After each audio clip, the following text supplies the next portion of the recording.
vão manter esse voto, mesmo que a OPA falhe. Porque é terça-feira, a opinião na edição da noite tem a assinatura de António Vitorino e Pedro Santana Lopes.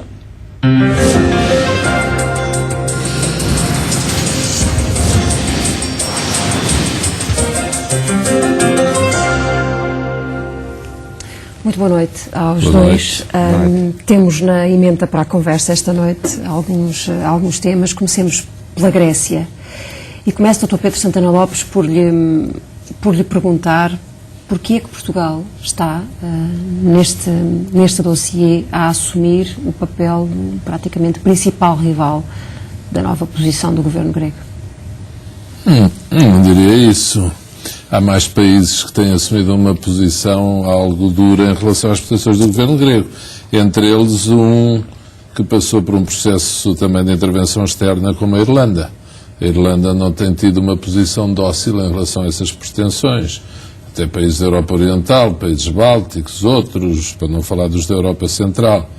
E acho que, em certa medida, se pode compreender, embora não haja a certeza que seja esse o sentimento generalizado do povo português, que aqueles que têm conduzido um processo no plano do poder político, conduzido um processo muito difícil de ajustamento da economia, negociações no plano internacional, que ouviram várias vezes não de dirigentes europeus, às pretensões que tenham sido apresentadas, embora sem megafone, que se inquietem, se incomodem perante um eventual amolecer de posições, ou então só um apresentado de posições que contraria o esforço que fizeram durante anos.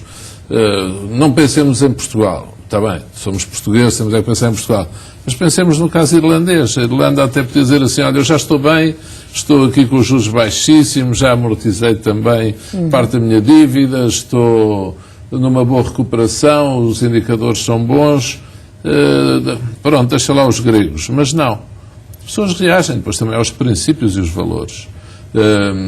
E, quer dizer, o que resultou ao fim e ao cabo do Conselho Europeu foi uma posição dura da generalidade, pelo menos dos 18 países da zona euro, para além dos outros. Aqueles que apostavam, eu não estou a dizer se bem se mal, num aproximado de posições, não estou a dizer que erraram. Aqui ninguém errou nem ninguém falhou. Hoje, no dia de hoje, continua a ser imprevisível o que vai acontecer. Agora, de facto, o que resultou do Conselho Europeu foi uma posição dura. Com certeza, com o Sr. Schäuble à cabeça nas declarações que fez. Dr. António Vitorino, a Grécia vai levar este braço de ferro até que ponto, exatamente? Isto é um jogo de póquer, aparentemente, o que é preocupante, porque é um jogo perigoso, não apenas para a Grécia, mas para o conjunto da União Europeia. Acho que os gregos estão convencidos de que à 25ª hora o impacto de uma possível catástrofe na Grécia, tipo saída do euro, seria tão profundo na União Europeia que os alemães, digamos as coisas como elas são, acabarão por ceder. Eu creio que estão a fazer um erro de cálculo, porque os alemães, eles próprios, estão convencidos, e aí também podem estar equivocados, esse é o nosso problema português, de que se houver uma catástrofe na Grécia, por exemplo, uma corrida aos bancos gregos, que é o elo fraco da cadeia, vamos ser completamente objetivos. O problema da Grécia é haver uma corrida aos bancos, porque neste momento, as notícias que nós ouvimos, é que por semana saem 2 mil milhões de euros dos bancos gregos. O que significa que a sustentação do sistema bancário grego está a ser feita pelo Banco Central Europeu. Basta o Banco Central Europeu fechar a torneira para poder haver uma situação muito complicada na Grécia. Ora, a convicção alemã é de que é possível conter na Grécia uma eventual catástrofe e que não haverá agora o efeito de contágio sobre o conjunto da zona euro. O meu drama é que eu penso que os dois estão errados e que os erros de cálculos de uns e de outros aconselhavam a que houvesse consenso e que se procurasse um acordo. E é isso que manifestamente não está a acontecer, porque, sabe, na União Europeia, quando há uma divergência e não se consegue resolver o problema de fundo, há uma frase muito típica que se chama ambiguidade criativa. Encontra-se uma fórmula que permite ganhar tempo e que é suficientemente flexível para ser lida de maneira diferente por cada um dos lados da contenda. O que falhou no Eurogrupo foi a ambiguidade criativa, porque a Comissão pôs em cima da mesa uma fórmula de compromisso, o Presidente do Eurogrupo meteu-a no bolso e apresentou uma solução que agora, em que se traduz em quê? Ou a Grécia pede a extensão do programa, ou então a União Europeia aceita que o programa acabou. Bom, quando chegamos a este ponto, é obviamente um impasse. E hoje os gregos, esta noite, parece que decidiram pedir a extensão do empréstimo, mas não a extensão do programa. Estamos a brincar com palavras. É isso. Estamos a brincar com palavras sem resolver as questões de fundo e entramos já na fase também daquilo que os gregos chamaram de ultimato, quando a União Europeia diz que tem até sexta-feira para decidir, os gregos, para decidir o que querem fazer da respectiva vida. E, portanto, entramos na fase perigosa. O primeiro-ministro grego disse hoje, numa reunião com os deputados do seu partido, que isto pode levar tempo. Há constantemente declarações contraditórias. Mas eu pego aqui numa palavra do António Vitorino, numa frase para dizer, eu acho que os gregos estarão... não estou a dizer que os dois não estejam errados, mas os gregos estão errados de certeza. Eu não vejo, não sinto, não pressinto os alemães, holandeses, finlandeses, ali o núcleo duro europeu com vontade de ceder a qualquer preço. E, sinceramente, não consigo perceber, no meio da confusão das declarações gregas, que são simpáticos. Gostamos de ver ali o ministro Varoufakis a chegar às reuniões com a camisa de fora e com... Todos nós, em blusão para cima, ao fim de semana, andamos assim. É simpática a imagem, tendemos a simpatizar. Agora, as declarações, sinceramente, é que eu não entendo, porque ele diz há condições para chegar rapidamente a um acordo. Mas como? Eles não aceitam o programa. A União Europeia diz peçam a extensão do programa, portanto, do programa de ajuda, para os espectadores saberem bem o que estamos a falar. Eles dizem isso é um absurdo. Estão a brincar com certeza connosco. O Primeiro-Ministro chegou a dizer nem com uma pistola apontada à cabeça. Bem, continuamos nisto. Genericamente, o que a Grécia pretende é um empréstimo sem condições. Sim, o que é impossível, não é? É absolutamente impossível. E daí, talvez, imagino o que é. Um Primeiro-Ministro de Portugal, por muito queira abrir o sorriso e tentar dar o ar que simpatiza até agora mais com o Sr. Tsipras ou irlandês, seja o que for, e ouvir dizer, emprestem-nos dinheiro, mas que há condições, não. Nós queremos fazer isto, isto, isto, aquilo, quer dizer, é muito complicado. É muito complicado. Começa a aparecer um beco sem saída. Agora imaginemos que a Europa de facto se preocupa e tenta evitar a saída da Grécia do euro. Como ficam todos os países que se sacrificaram para atingir as metas acordadas, como Portugal, a Irlanda? O que é que pode fazer a seguir a Espanha, a França e a Itália, se de repente à Grécia for permitido retirar condições? O princípio é simples. O sol quando nasce é para todos. Ou seja, vamos lá ver. Para ser também totalmente objetivo, já hoje a Grécia tem condições de financiamento da sua dívida mais favoráveis do que outros países sob assistência. Um exemplo perfeitamente ao acaso, Portugal. Agora, eu creio que o que está em discussão em relação aos gregos é que o programa da Troika obrigava a medidas de austeridade para garantir um excedente orçamental anual de 4% do produto. E os gregos deram indicações de que estariam dispostos a ir até 1,5%. E a resposta do lado do Dijsselbloem, do presidente do Eurogrupo, foi tudo abaixo de 3% é indiscutível. E, portanto, há ali uma divergência sobre qual é a margem de folga que o programa de empréstimo dá ao governo grego para cumprir o seu programa eleitoral. E estamos a falar de números importantes.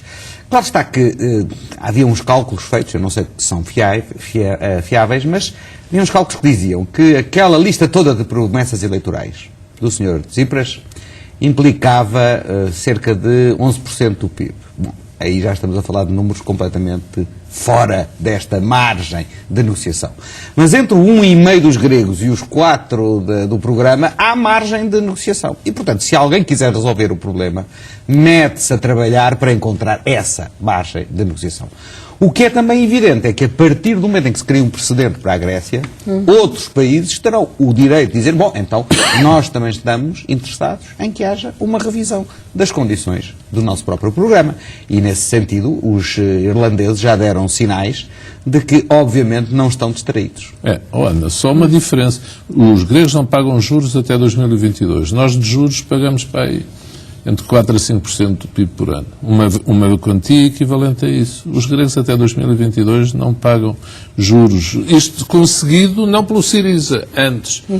E, portanto, há diferenças grandes. A situação económica deles também é pior. É mais grave. E por isso tiveram momentos de praticamente ruptura, sem dúvida. E que levou a essas reestruturações, 2 reestruturações que aconteceram antes.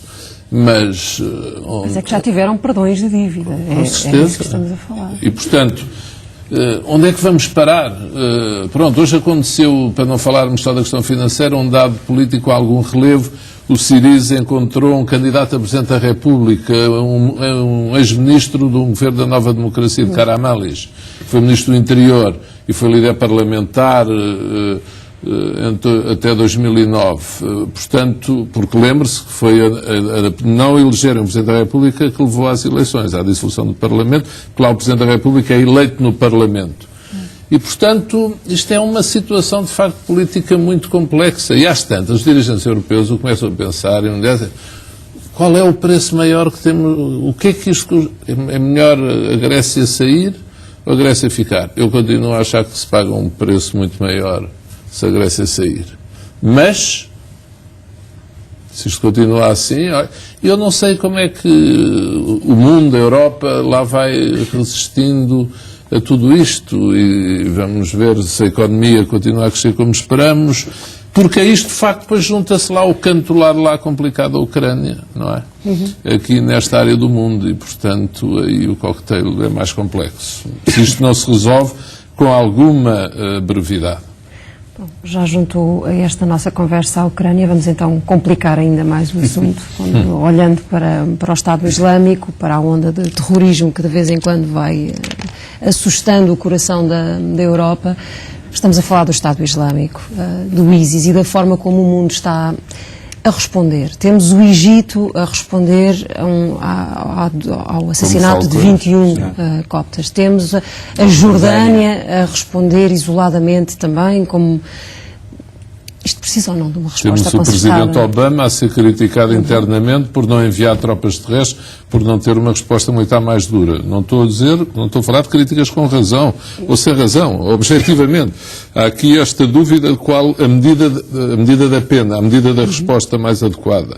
E, portanto, temos depois, não é, o alastrar na União Europeia de casos muito complicados de segurança e terrorismo, mortes de pessoas. Portanto, há de facto um agravamento da situação com incertezas, com a NATO perdida, parece-me, no meio disto tudo, e com os Estados Unidos como presidente que entrou no penúltimo ano de mandato, e tudo isto é complicado, com uma maioria hostil no Congresso, com a União Europeia presa pela questão da Grécia, condicionada. Portanto, se pusermos tudo isto no mapa e formos ver quais são as saídas, com mais teoria de jogos ou menos teoria de jogos, é muito complicado. Sim, tenho a sensação de que nós estamos numa situação de tensão como há muito tempo não vivíamos. O Estado Islâmico é, obviamente, um problema e agora é uma segunda frente, porque agora o epicentro foi na Líbia, já não foi na zona da Síria. E a Líbia é uma questão que nos deve interpelar a nós, europeus, em primeiro lugar. Ninguém fala, mas também está sem Estado. Não é? Porque nós criticámos muito a Operação Americana, nós europeus criticámos muito a Operação Americana no Iraque, por depor o Saddam Hussein e não ter acautelado o que é que se passava a seguir. Deixar um vazio de poder. Bom, olhando agora para a Líbia, nós percebemos que a Operação Franco-Britânica, que derrubou o regime de Gaddafi, acabou por gerar um Estado sem lei nem ordem. Voltaram ao Estado tribal e isso criou espaço para que uma facção do chamado Estado Islâmico tenha praticado aquele ato de barbárie que nós vimos nas televisões. Isto não se responde com retaliações pontuais. Essas retaliações dos egípcios ou dos jordanos são para satisfazer as suas próprias opiniões públicas internas. É um problema de política interna, não resolve nenhum problema de fundo do Estado Islâmico. A questão que nós temos que nos colocar é, haverá solução militar para o problema do Estado Islâmico? Olha, em primeiro lugar, se houver uma solução militar, coisa que eu ponho como hipótese, sem a participação efetiva no terreno de forças dos países árabes, seria um desastre. Porque seria alimentar no mundo inteiro e desde logo na Europa, onde nós assistimos ao que assistimos, em Paris e em Copenhague, à ideia do conflito das civilizações. E isso seria fatal. Em segundo lugar, eu não vejo no mundo ocidental vontade de utilizar um poder militar mais efetivo. Isto é, enquanto são drones à distância, tudo bem. Mas quando deixam de ser drones à distância, as coisas complicam-se. Não havendo uma solução militar, porque não faz mal, porque não foi um drone, foi um telemóvel. Mas devo ter dito qualquer coisa errada e alguém ia criticar. Mas a sensação com que fiquei foi de que não acredita propriamente Não, por isso o Presidente Obama diz que isto vai demorar bastante tempo. Porque, como não há vontade, vamos lá ver, há uma mudança nas opiniões públicas ocidentais. Aqui há 10 anos atrás, nós tínhamos países que estavam dispostos a envolver forças militares e que ia sofrer baixas no terreno, mesmo fora da estrita proteção dos seus territórios nacionais.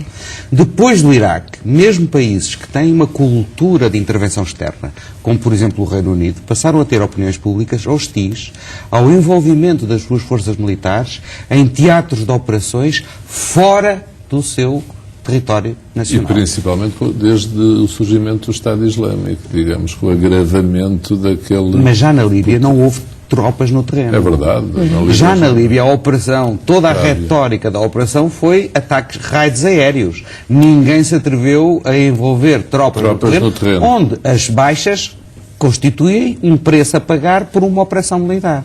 Portanto, há um retraimento dessa predisposição ocidental para poder envolver o tipo de forças que pode alterar a situação efetivamente no terreno.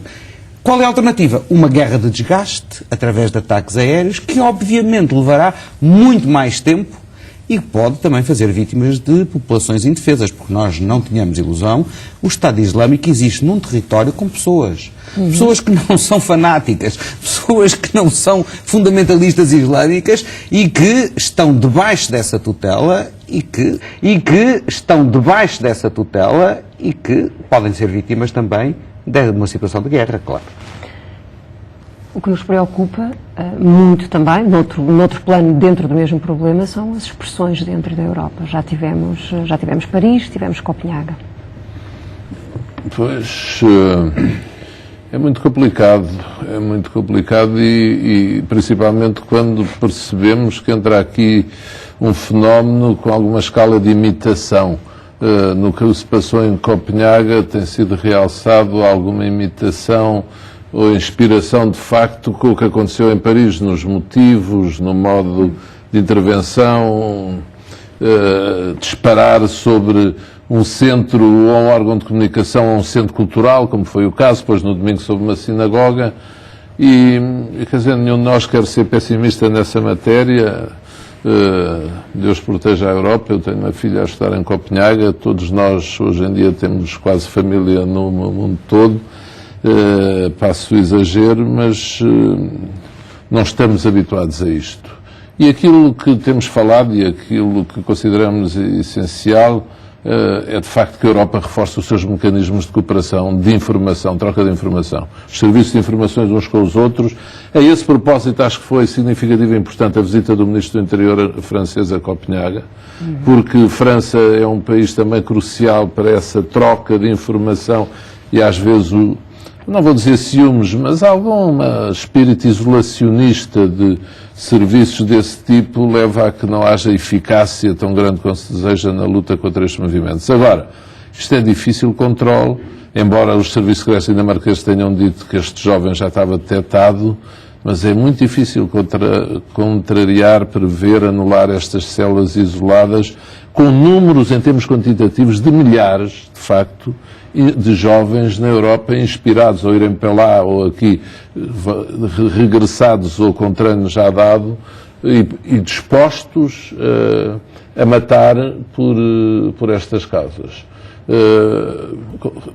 Sublinho o que dizia o António há bocado, há muito tempo não vivíamos um momento de tensão tão grande, quer entre países, quer no seio de cada país, esperemos que não entre civilizações, mas há aqui, não estou a dizer que não é um choque entre regiões, mas há obviamente um choque entre diferentes maneiras de ver o mundo, sem dúvida nenhuma, entre diferentes valorizações do que é a vida humana. E, portanto, todos nós gostávamos que isto parasse aqui, que tivesse sido Paris e Copenhaga, mas julgo que na fase atual nenhum de nós acredita, infelizmente. Entretanto, não voltámos a ouvir falar na alteração das regras de Schengen. Não. O que nos dá a entender que a Europa não vai consertar uma resposta, a não ser... O caminho foi mais para as fronteiras externas e, portanto, para endurecer, para solidificar políticas nas fronteiras externas e não tanto mexer nas normas de Schengen. Eu, pessoalmente, tinha admitido alguma mudança, alguma compreensão. O António opunha-se mais a essa mudança aqui no espaço interno de Schengen, mas das fronteiras externas. Vamos ver se com o controle dos registros passageiros, tudo, entradas, saídas, controle total, se isso de facto é mais eficaz, mas tudo se movimenta no sentido da instabilidade, até os movimentos dos imigrantes vindos da África, os barcos com milhares de pessoas a perderem-se, tudo gera instabilidade neste momento aqui neste continente e não só. António Vitorino, este vai ser um dossiê onde Federica Mogherini pode dar alguma importância à pasta da defesa na União Europeia? Ela hoje, aliás, fez declarações aqui em Lisboa exatamente sobre essa matéria. A questão da segurança interna e da segurança externa hoje em dia sobrepõem-se totalmente. Repare que este lobo solitário que praticou os atentados na Dinamarca é dinamarquês, tem origem na imigração, assim senhor, é evidente, mas é dinamarquês, nasceu na Dinamarca, tinha 22 anos, viveu sempre na Dinamarca, não atravessou nenhuma fronteira interna de Schengen, passou de um bairro de Copenhague para outro bairro de Copenhague, exatamente como aqueles que fizeram os atentados de Paris. Agora, há obviamente aqui uma dimensão internacional da luta contra o terrorismo. Há um centro difusor, sem dúvida alguma, doutrinador, de recrutamento, que hoje não é único. Há a Al-Qaeda, por um lado, com as suas várias ramificações regionais, e há o Estado Islâmico, que é uma outra dinâmica, que está assediado na Síria e no Iraque e agora, claramente, na Líbia. E depois existem estes lobos solitários. Não é possível controlar todos os lobos solitários. Os especialistas nesta matéria dizem que os serviços de segurança têm que ter sorte todos os dias, os terroristas só têm que ter sorte uma vez. E é impossível controlar todas as pessoas, sobretudo quando elas atuam como este, solitário, sozinho, isolado, aparentemente sem nenhuma ligação. E, portanto, nós temos é que preparar-nos para uma vida mais perigosa. Infelizmente, não vale a pena esconder este facto. Temos que nos preparar para uma vida mais perigosa. E temos que fazer tudo o que seja possível para, em entreajuda e em cooperação, identificarmos tão cedo quanto possível os potenciais criminosos e impedir que eles pratiquem os atos. Só que este tinha saído da prisão... Exato, e estava referenciado como um islamista. Exatamente. Simplesmente, não é possível seguir 24 horas, claro. 24 horas, um conjunto tão alargado de pessoas. E, portanto, nós também não podemos pedir às polícias que façam milagres. Mudemos de tema, olhando agora para alguns de caráter apenas nacional. Dr. António Vitorino, pedia-lhe um comentário à admissão em bloco dos diretores clínicos do Amadora Sintra, exatamente com o mesmo painel de conjunto de razões que levou à admissão no Garcia Dorta. Isto parece uma sensação de déjà vu, não é? Eu tenho a impressão de que, sabe, como é que são aqueles testes de resistências de materiais que se vai fazendo de resistência ao material a ver até onde é que ele cede? Eu acho que nós estamos a chegar a uma fase onde no Serviço Nacional de Saúde estamos a assistir a um teste de resistência de materiais. Porque houve um processo de contenção da despesa, com implicações no funcionamento dos serviços, e agora nós estamos a chegar àquele ponto onde, por uma conjugação vária de fatores, desde logo o período do ano em que vivemos, as gripes sazonais, mas também a dificuldade de dar resposta a uma procura crescente por parte dos utentes, nós estamos agora a assistir aos limites da capacidade de resposta do sistema. E eu acho que isso é muito intranquilizador para as pessoas.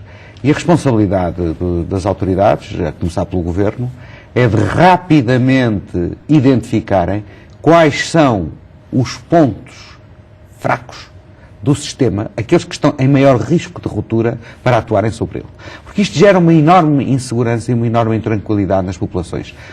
Ora são as urgências, ora é o funcionamento dos próprios serviços. Neste caso não é das urgências, são os diretores clínicos, é um número de diretores clínicos, de um hospital que foi dimensionado para cobrir uma determinada população e cobre praticamente o dobro da população para a qual tinha sido programado. Na sua opinião, é o Governo que está a fazer um teste à capacidade de resistência do Serviço Nacional de Saúde. Deixe-me só lembrar, há pouco, aqui precisamente no mesmo lugar, Nuno Magalhães, e embora ele dissesse que não estava a representar nem o Governo nem o CDS, era a sua opinião pessoal, as demissões destes corpos clínicos são demissões com caráter político, de protesto contra o Ministro. Não acha que possa ser uma... Não, vamos ver. Primeiro, eu não tenho por hábito culpar o Governo de tudo, não é? E, portanto, não creio que o Governo expressamente tenha na agenda fazer um teste de resistência ao sistema. Agora, como é evidente, as políticas de contenção orçamental que foram aplicadas acabam por se traduzir num teste de resistência à capacidade do sistema continuar a responder às solicitações das populações. Em segundo lugar, político, bom, eu não sei, 28 dos 33 diretores clínicos. Eu acho que isto é mais do que político, porque político tem sempre a conotação de partidário Sim. ou ideológico. Eu não creio que seja esse o caso, como não era no caso também do Garcia da Horta. Eu creio que é uma reação de profissionais que entendem que atingiram o limite da sua capacidade de responder às solicitações dos utentes e que, portanto, não pactuam mais com situações que aparentemente já tinham sido identificadas no passado e não tiveram a resposta. E, aliás, de alguma forma, o Diretor Regional de Saúde de Lisboa hoje veio dizer que já tinha sido aprovado um plano de ampliação do funcionamento do hospital, que já tinha sido aberto concurso para mais vários médicos e que já o Ministério da Saúde já tinha garantido o financiamento para este projeto. Ora, nós já vimos isto também no Garcia da Horta, nós vimos isto no São João do Porto, ou seja, nós andamos a correr sempre atrás das crises e aparentemente só há solução para a crise, quando ela se desencadeia, é através de um ato deste género, que é de demissão. Não é saudável para o sistema. Dr. Pedro Santana Lopes, alguém tem de vir dizer se as pessoas podem ou não confiar no Sistema Nacional de Saúde, se ele ainda é capaz de dar resposta às urgências, pelo menos será disso que se trata. Olha, desculpe lá puxar por isso, mas quando foi o congresso do partido de que sou militante, o tema que mais sublinhei na minha intervenção foi este da saúde e a preocupação com as medidas que estavam a ser tomadas nesta área. Dito isto, gostava de fazer duas notas. Primeiro, lembra-se no governo anterior, Pedro Passos Coelho, quando encerraram vários centros de saúde pelo país. Estava há pouco a pensar nisso. Lembro até que o ministro Correia de Campos, depois, muita gente dizia que era um bom ministro, não vou negar, nem afirmar, acabou por sair na sequência, eu lembro do Centro de Saúde da Nadia e outras manifestações, não é?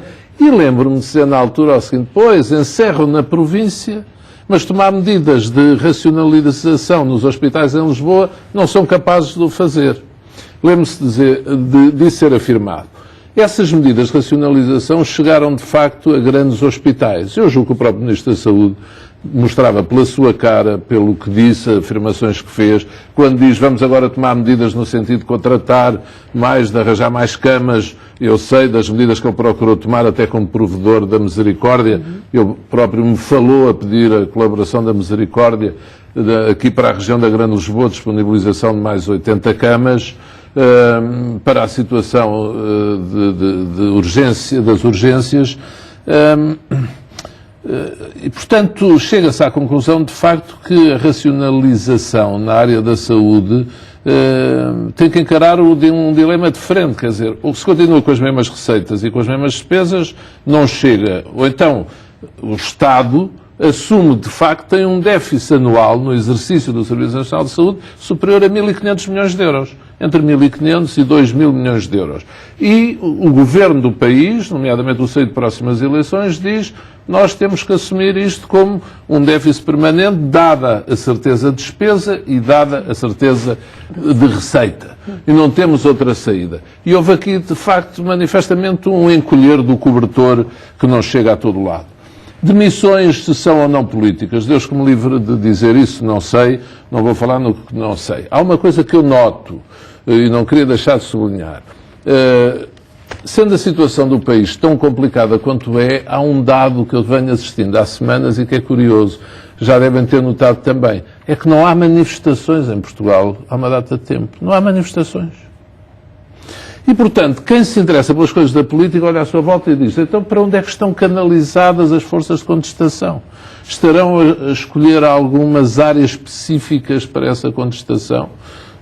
Não acredito que estejam em casa. Estão organizadas de alguma maneira. Nunca mais vi, nem a CGTP, com a devida vénia, manifestações de rua. Porquê? Porque as pessoas não vão. Pois há teses, estão cansadas, estão absolutamente chacinadas de tanta austeridade, ou é porque também não acreditam nas alternativas que lhe são oferecidas nessas manifestações. Eu, a saúde, não estou a dizer que seja o caso destas demissões, nem pouco mais ou menos nem da Garcia da Horta. Agora, é um tema, se há tema onde a oposição, uma política de um governo pode colher frutos, é sem dúvida aqui, porque é a área que mais nos toca a todos. Claro. E, portanto, agora, não acredito que, não sei quantos diretores de serviços e um diretor clínico, todos que se demitam para pôr em causa ao ministro. Quer dizer, eu sou daqueles que tenho muita dificuldade, respeitando em absoluto o direito à greve, mas quando vejo a greve na saúde e pessoas à espera, nas salas de espera, de serem atendidas quando não sabem do que se passa. Como sabe, há corpos da sociedade não podem exercer o seu direito de greve da mesma maneira que outros. Mas isto, pronto, é um ponto de vista muito pessoal. Por isso, mas tenho o maior respeito, acredito que eles estejam preocupados com o que se passou. Nós, politicamente, há uma coisa que temos de sublinhar. Este ano é ano eleitoral. E se há coisa que eu já comecei a perceber, a ouvir, a sentir, ainda hoje, a ler um artigo que vem num diário sobre um matutino, sobre a realidade política, sindical, legislativa, judicial portuguesa, um artigo muito complexo, se vê que este ano vai haver uma voragem muito grande no sentido de se engolir politicamente tudo o que seja adversário. Vai ser um ano muito tenso, muito intenso.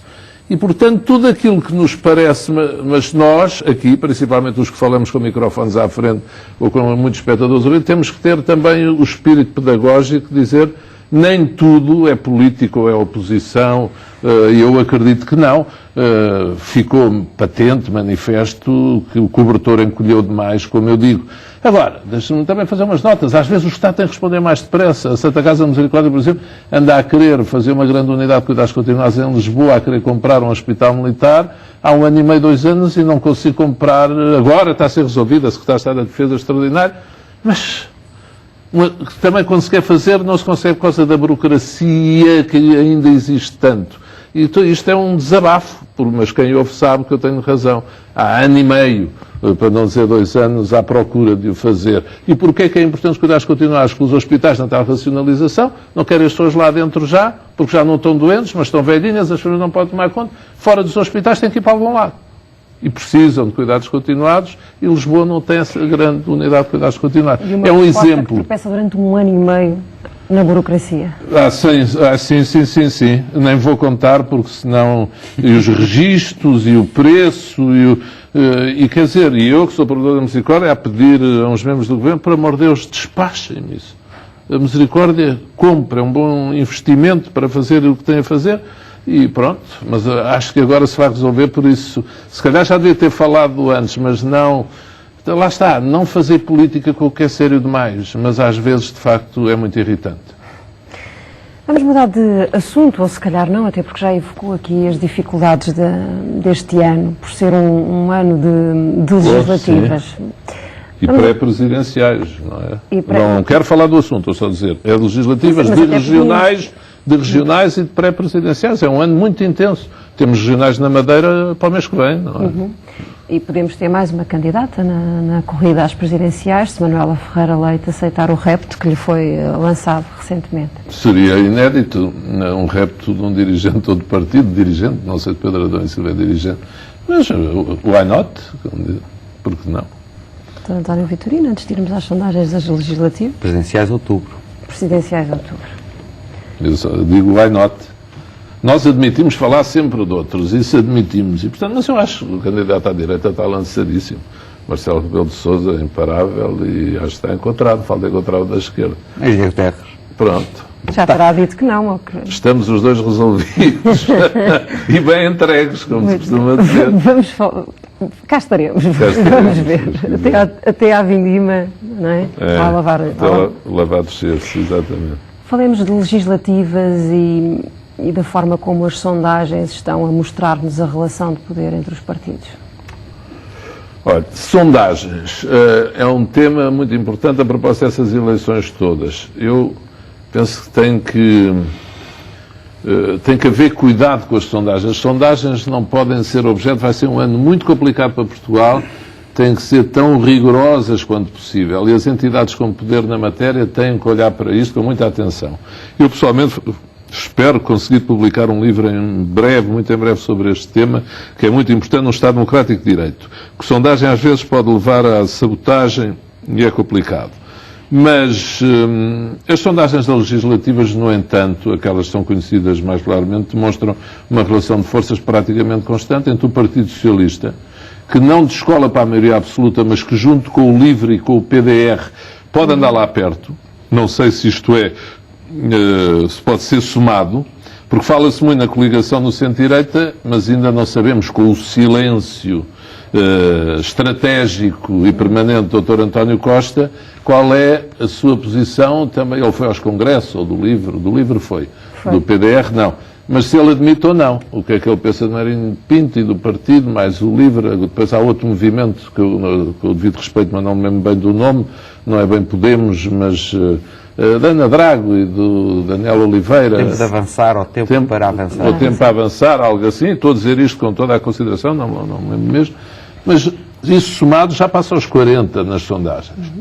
O PSD e o CDS andam ali, a somar 34, e não passam daí. De facto, isto é muito relevante para quê? Para algo que eu tenho sublinhado desde há semanas, que é: haverá coligação ou não haverá coligação? As coligações não se decidem com base em poemas. Decidem-se com base numa experiência passada, com base numa projeção para o futuro. Há propostas, não há propostas, mas também na avaliação da relação de forças. Mas quando dizia que as sondagens podem levar a sabotagem, era no sentido de achar que elas podem estar a ser produzidas para prejudicar esse processo de formação ou decisão de coligação? Às vezes as sondagens enganam-se muito. Lembro o caso da Câmara do Porto. Agora saíram sondagens sobre as presidenciais com 40 pontos de diferença no espaço de um mês. É anedótico. E quem não quiser olhar para isto, quer dizer, não pode ser. A sociedade portuguesa não foi metade da população para fora e ouviram outra metade estava a dormir e a outra não. 40 pontos de diferença. Em despiques nas presidenciais, dão um exemplo, entre o António Vitorino e Marcelo Rebelo de Sousa, por exemplo, entre duas sondagens, ou entre os dois, ou outros, quer dizer, e é anedótico. E as sondagens condicionam, de facto, as opções das pessoas. E, nomeadamente, os dirigentes políticos. Eu estou convencido que o PSD e o CDS também vão decidir o seu futuro para ver se vale a pena ou não a coligação, olhando para as estimativas eleitorais. Porque pode haver um choque muito grande, dizer assim, imagina que o PSD diz: o CDS hoje em dia só tem 5 ou 6 nas sondagens. Eu tenho a certeza que o Dr. Paulo Portas não aceita esse critério. E só aceita o critério das últimas eleições. Pelo menos. E o PSD não aceita nada mais do que isso, certeza absoluta. Portanto, as sondagens são importantes a muitos títulos. E o Dr. António Costa, acordo pré-eleitoral não fará nenhum, mas demitirá acordo pós-eleitoral. Quer dizer, as sondagens vão ser um instrumento de trabalho este ano muito mais importante do que costumam ser. Porque nunca houve uma coligação pré-eleitoral falada com tanto tempo de antecedência numa situação tão complexa como esta. Está a ver? Não houve. Em 2011 não houve. Houve em 1980, pode-se dizer, foi muito complexo. Ainda havia conceito da Revolução, era outra realidade. Agora, há muito tempo que não há a possibilidade de uma coligação pré-eleitoral tão difícil de fazer.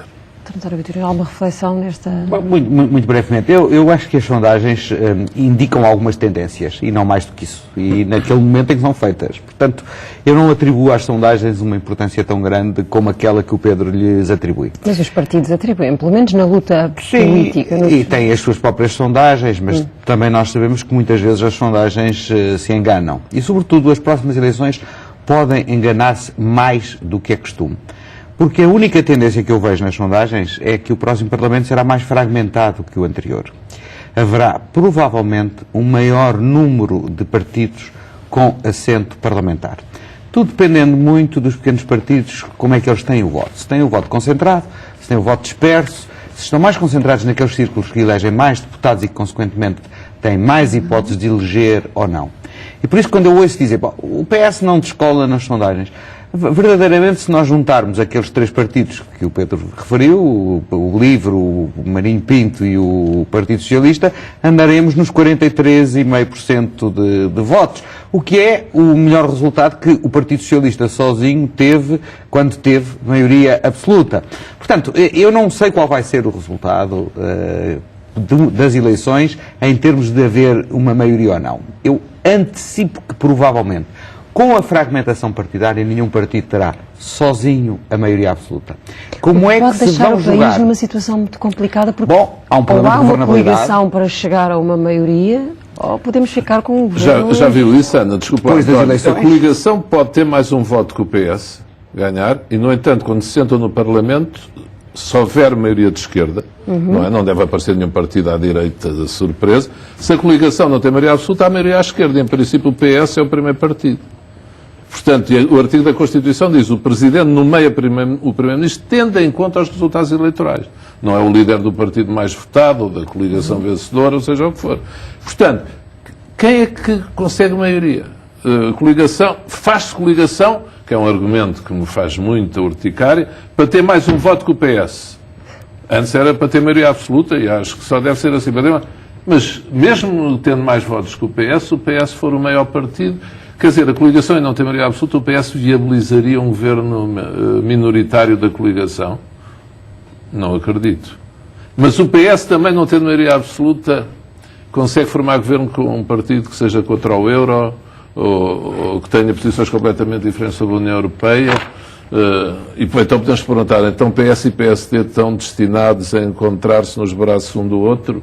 Não sei, mas a questão da governabilidade vai ser uma questão vai ser importante, muito vai ser complicada, que este Presidente da República vai ter isso que vai resolver. pesar na decisão dos eleitores na reta final. E as sondagens terão que fixar só já muito em cima das urnas. Vamos ter um apelo forte ao voto Sem útil dúvida, desta para a vez. governabilidade.